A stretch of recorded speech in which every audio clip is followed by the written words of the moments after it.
Move on. We'll talk about the top draft prospects going into 2024. This is from Kaltumi on the AFL website. Like I said, you can't really... the only reason why I knew about this is because I was on the AFL website and I saw it. I thought it was quite interesting. Now, the first one, which is probably the big one going into this year's draft, is Levi Ashcroft. Obviously, brother of Will Ashcroft and a father-son pick for Brisbane Lions. Yeah. Now, we've seen what Will Ashcroft was able to do in his first year before he got injured. This guy's, I think, been touted as almost better than, or could be better than Will Ashcroft. It says here he's got all Australian under-18s honours as well for Vic Metro.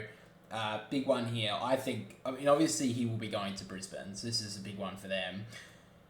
He's placed a midfielder, 179 centimetres by 75 kilos, so quite a light kid. He'll obviously grow into his body.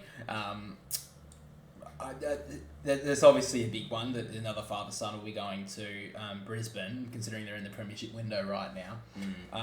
It's not really listed as who's going to be number 1 here and who's going to be number 10, but yeah, at this stage, this will probably be one of the first draft picks, I would believe, because this is the one player that we've actually heard about a couple of years in advance. Yeah, but that's only because of the Ashcroft name. That's the only reason we're hearing about it. And the fact that that his brother is playing at the moment and had such a good first year. Exactly, yeah. Another one here is called Sid Draper, another midfielder, comes from South Australia, South Adelaide in fact.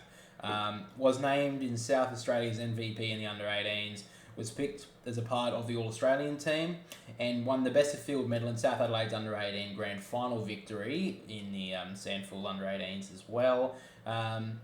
Seems like he's also the younger brother of Arlo Draper, who recently got delisted from the Magpies this year. So another South Australian, looks like probably at this stage top 10. It's really hard to tell where these guys are going to go, because obviously they could get injured at the start of the year and fall way back in the draft. They do say that he models his footy or whatever. He looks similar to a Lachie Neale type. I do love how they say that these draftees look like, this guy moves like Bontempelli. This guy jumps like, I don't know, Harley Reid, all this sort of bullshit. I think it's very funny when they try to match them to that, because they can't live up to that. No. And the thing is as well, if they do live up to how good they are, they're never remembered as, this guy was the Buddy Franklin before he was Buddy Franklin or whatever. They remember them as their own player. Yeah, exactly, yeah. I think it was, who was it? There was a player who recently came into the game.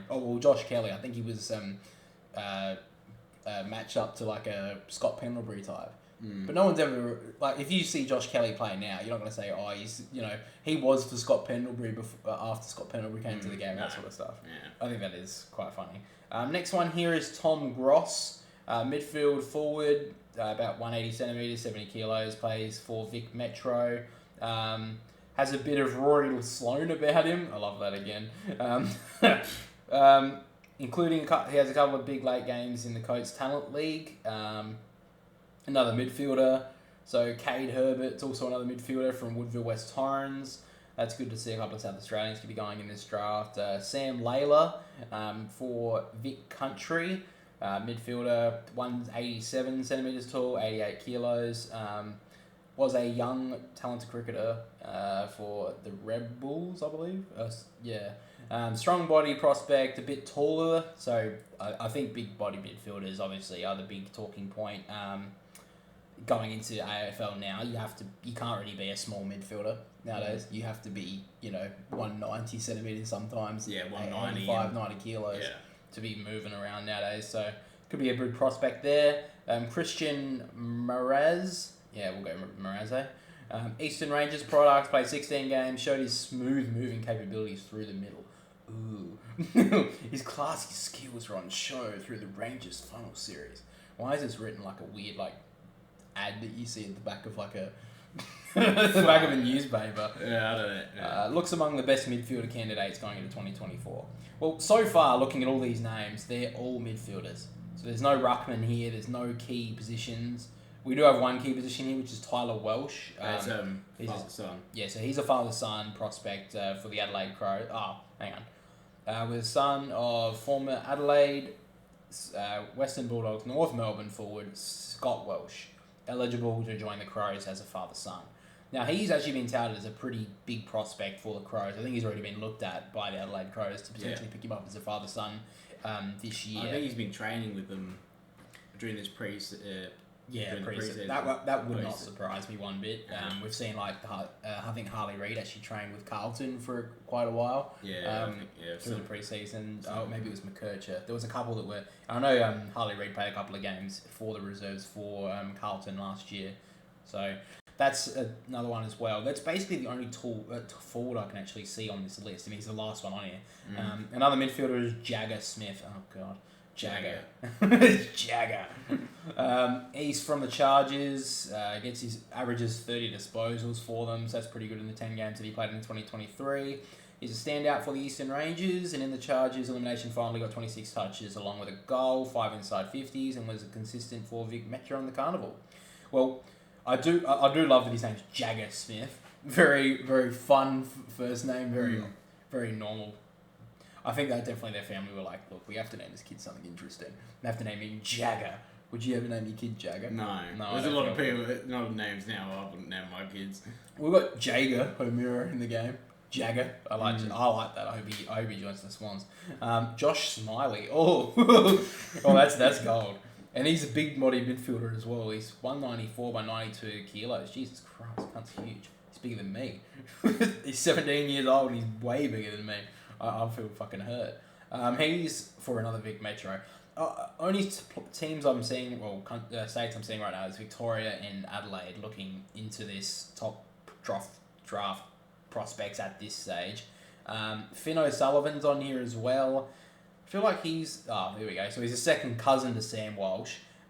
So that's kind of... I don't know if they're saying that he looks like Sam Walsh, but they do say he's a tough competitor, consistent. He can mark overhead as well as a midfielder, which is definitely something else that people are looking for these days. Because midfielders have to get around the ground, obviously, and get those possessions in the middle to get it forward. But that's basically all the draft prospects looking at it right now.